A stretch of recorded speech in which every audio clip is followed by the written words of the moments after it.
everyone has that one game they will defend no matter what, despite its reputation. Whether it was critically panned, misunderstood, or just wasn't very well received by the mainstream audience, there's always going to be a game that you feel didn't get its flowers. At the end of the day, gaming is subjective, so as long as you're enjoying yourself, fair play to you. But what is that one game that you will defend no matter what? Ironically, these aren't even my words. It's something that one of our gamers said, which is exactly why I'm here. My name's Tim, I'm the community lead at Game Rant, and I'm here for this week's Gamers Said, where we ask you questions in Game Rant's threads, you answer, and then I get the privilege of talking about it. So this week, we asked you, what is that one game you will defend despite its bad reputation? So let's take a look at some of your answers. First and foremost, Paul Atreides, sorry if I get your name wrong. Far Cry Primal, the critics slated it, but I played it several times with many hours of enjoyment. At the beginning, I loved the atmosphere and feeling you're all alone, and there are dangerous predators roaming about. I liked all the characters in the game and felt satisfied I could finish it. Admittedly, my memory is quite hazy on Far Cry Primal. It's definitely one I need to go back and play again, but I remember having just very good times with it. The hunting of the legendary animals, and as you said, starting from basically nothing as somebody who's by themselves in the wilderness, it was a great experience and it's quite immersive. I'm theorizing here, so bear with me, but I think some of what made Far Cry Primal a bit of a mixed response release was the fact that it had the Far Cry name attached to it. The Far Cry fans had come to expect a certain experience when it comes to their franchise and the games attached to that franchise. So for Far Cry Primal to pivot so far from what people were expecting perhaps didn't resonate with some. I feel like Far Cry Primal is the kind of game that you could pick up without having any knowledge of Far Cry, which is exactly what I did at the time, and I still had a great time. And by the time you finished it, you didn't know anything more about the Far Cry franchise as a whole. So great first answer. And now that you mentioned it, Paul, I'm probably gonna have to put that back on my very long and arduous backlog.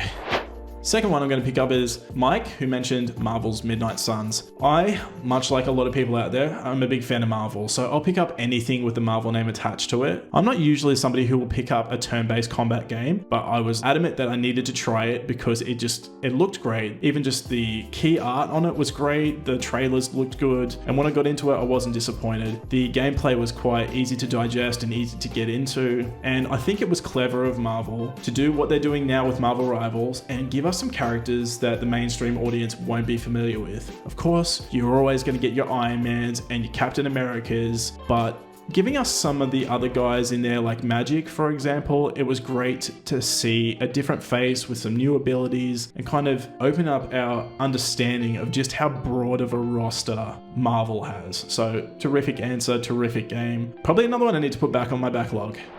I'm going to go with one more. Marion, Mad Max. Bought it for $4 via Steam during the pandemic. Freaking loved the game and its world. It didn't get the best reviews and it's not perfect, but man, it was a hell of a ride. I will stand with you on that hill. I absolutely love Mad Max. If you're a fan of Days Gone, which I know a lot of people are, the game has like a cult following, myself included, love Days Gone. Mad Max is Days Gone, just with different cosmetics, really. I mean, I'm dumbing it down, admittedly, but you've got vehicles that become basically part of you and vehicles that you get to upgrade and they improve your experience, and there's vehicle combat in it. You've got camps that you visit and you help these weird and wonderful characters to survive in this post-apocalyptic world. But if you haven't played Mad Max and you're a Days Gone fan, Tim Lord guarantee right now, you're going to enjoy it. I think the problem that Mad Max had, it came out the same day as Metal Gear Solid 5 Phantom Pain, a video game franchise giant. People love it. People have been loving it since the arcade days. To compete with that when they already had their movie, which also was terrific, the movie probably didn't get enough reception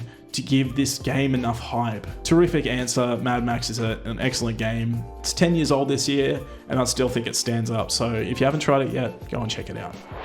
But thank you for watching. Thank you for following along and for joining in the conversation. If you have a game that you would defend despite its bad reputation, pop it in the comments below or check out the original thread and have a chat with us, because we love hearing all of your feedback and we love hearing your experience as a gamer. Speaking of, if you have an original thought, a question, maybe a spicy hot take that you want to send us, by all means, submit a thread. You can do it from the homepage and you can do it from the threads page. Send me a thread so I can read it, I can publish it, and then maybe in the next few weeks I can do a Gamer Said video talking about your topic of conversation. But until then, we'll be back again next week. So happy gaming, take care, we'll see you again soon on GameRant.com.